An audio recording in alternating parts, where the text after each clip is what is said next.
Namo Buddhaya. Perkenalkan, nama saya Meta Wijiastuti, semester 7, Prodi Pendidikan Keagamaan Buddha, Sekolah Tinggi Agama Buddha Negeri Raden Wijaya. Nah, pada kesempatan kali ini, saya akan membahas tentang biografi salah satu tokoh pendidikan yang ada di Indonesia, yaitu Kiai Hajar Dewantara. Nah, siapa sih di sini yang tidak kenal dengan namanya Kiai Hajar Dewantara? Nah, Kiai Hajar Dewantara ini terkenal dengan 3 kalimat Jawa halusnya yang sering disebut dengan semboyan pendidikan di Indonesia, yaitu Ingarso Sungtulodo, Ingmadio Mangunkarso, dan Tuturi Handayani. Kiai Hajar Dewantara ini lahir dengan nama Raden Mas Suwardi Suryaningrat.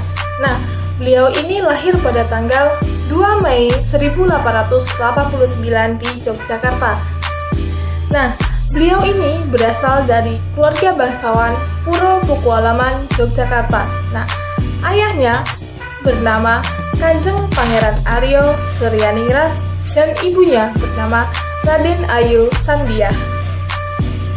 Nah, Kiai Hajar Dewantara ini adalah sosok anak bangsa jenius. Nah, pada masa mudanya, beliau mendapatkan beasiswa sekolah untuk sekolah di kedokteran Belanda di Batavia pada masa itu. Nah, penduduk pribumi yang bisa sekolah pada masa itu aja syukur banget. Nah, ini beliau diberikan beasiswa kedokteran di Batavia.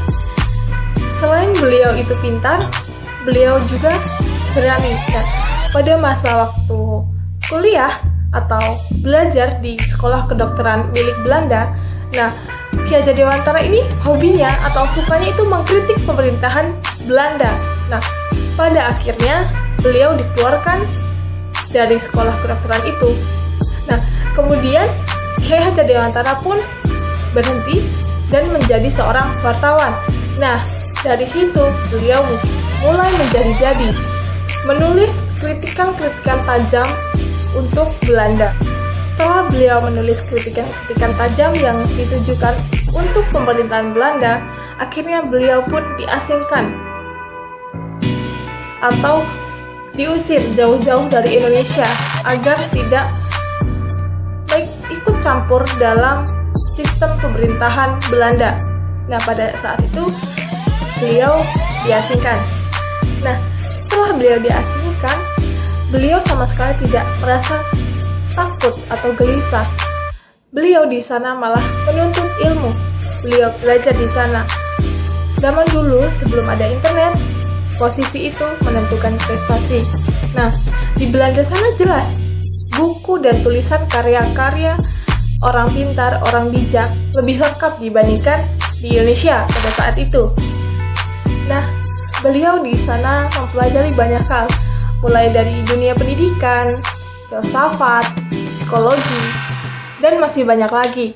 Dan salah satunya adalah filosofi dan kurikulumnya Maria Montessori, yang sampai saat ini digunakan di sekolah-sekolah seluruh dunia. Nah, dengan otak jenius beliau membawa atau merangkum dan membawa pulang ke Indonesia, dan beliau jadikan dasar pendidikan ala beliau atau ala Kiai Hajar Dewantara, termasuk taman siswa, geng perkumpulan mereka Selasa Kliwon, dan juga buat Indonesia pada waktu menjadi Menteri Pendidikan. Nah, taman siswa sendiri ini adalah salah satu sekolah yang didirikan oleh beliau sendiri. Nah, mungkin hanya itu saja yang dapat saya sampaikan. Saya akhiri. Namo Buddhaya.